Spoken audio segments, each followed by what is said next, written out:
Hey guys, welcome back. My name is Abhinav. I'm an incoming MS1 into the MD PhD program. Today I wanted to talk to you about the MCAT, the Medical College Admissions Test. This is an exam that every pre-med has to go through to get into medical school. The exam consists of 4 parts: chemistry, biology, psychology, and reading, unfortunately. The MCAT kind of standardizes the way that you had your undergraduate experience academically. So it's a standardized test that's taken amongst everyone in the country, and the score evaluates you on a bell curve and shows how competitive you are academically. This score is tied in with your GPA, as well as your letters of rec and your activities section on your AMCAS to determine how competitive you are and how good of a doctor you will become in the eyes of med schools. The med schools really have to judge you based on what you put on your application, so this is one of 2 metrics, the other one being your GPA, that will help identify where you fall onto that bell curve. So with that being said, I wanted to take you a little bit through the MCAT and how I studied for it, and some tips and tricks to help you get a better view of how to tackle it and get the best score that you could possibly get. With that being said, I did make a video exposing my entire AMCAS application, so if you haven't seen that already, I highly suggest you check it out. I go through every section of the AMCAS and have some little tips and tricks of how you can prepare for it and what you should include into your application to make you the most competitive that you could be. Oh god, this is heavy. So this is the first thing. This is my Kaplan MCAT series books, and it has every book, all 7 of them, each one going through every subject.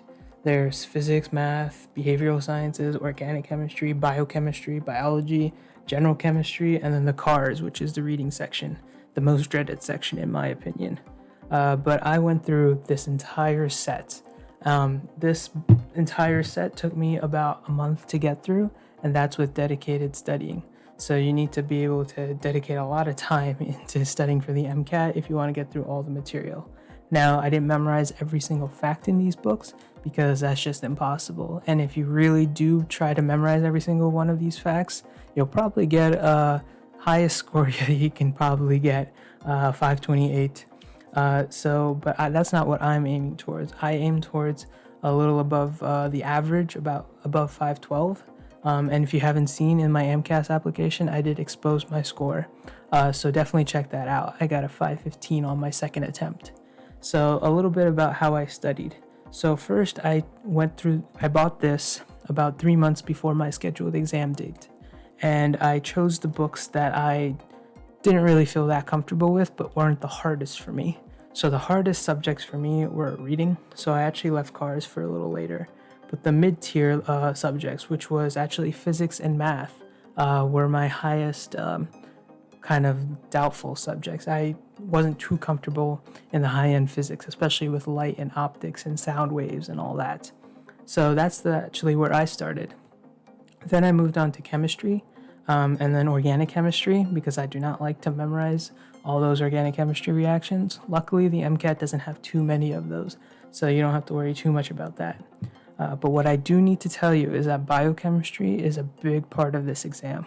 You need to memorize all the amino acids and their abbreviations down to the every letter, 1-letter abbreviations. I can't stress that enough. That is a big part of the exam. You really need to know that. And after that, biochemistry was probably where I spent the most time, because that's definitely where the bulk of the material of the MCAT sits. And then I moved on to an easier subject, biology. And this was actually all for the first round of the MCAT. And I'll tell you my mistake. I left CARS until the end. After I reviewed everything, then I moved on to CARS, which was a mistake. I should have done CARS since the beginning. CARS, you really can't get better unless you keep doing practice. Practice, practice, practice. That's the only way I got better and the way I was able to tackle CARS the second time around. So with that said, make sure you do every single one of those review questions in these books if you do decide to get this. And I think this was actually a really good study tool, because this set of books kind of gave me an underlying idea of like what I knew and what I needed to improve upon. I think Kaplan does a pretty good job at telling you all the things that you need to know and not too much fluff on top of that. And they do tell you a good amount if you want to get a really high score. But if you get down their basics, you'll be able to get a score that's fairly solid, above a 512 definitely. I can attest to that. So on top of that, I also got the MCAT review set, the complete set. And here are some things that you get with it. You get these flashcards, pretty cool flashcards. And these flashcards, there's a color for each section. And they give you some practice questions.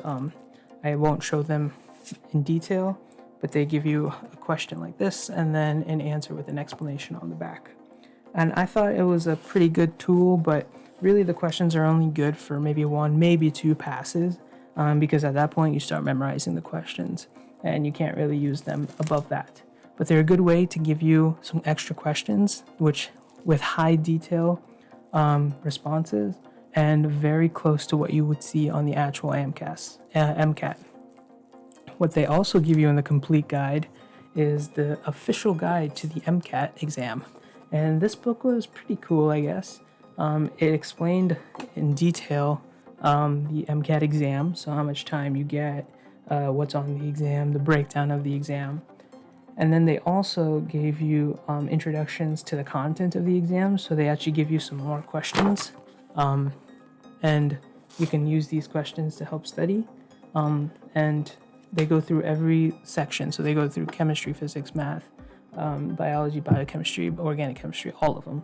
So I think this was also a great tool, and this comes directly from AMC. So these are the questions that are going to be most similar to the actual MCAT. So I highly suggest that if you do decide to get this, that you do all these questions, because these are the exact type of questions, the style of questions that you're going to get on the actual MCAT. Above that, you also get access to online full practice lengths exams. You get 3 of them, and then one of them you also get another one, but that one's not graded. So you get 3 graded and 1 ungraded. Highly suggest that you keep those exams until the last month to 6 weeks before your exam, and take a practice exam at least once a week upcoming to your exam, real exam. It's all about endurance. With the Kaplan books over here, I also got access to 3 free exams, I believe. And Kaplan exams are definitely harder than the actual AAMC exam. So I did these first and figured out what kind of material I needed to further study for. And that's all the review material that I got. There are other resources out there, like UWorld, I know is pretty good.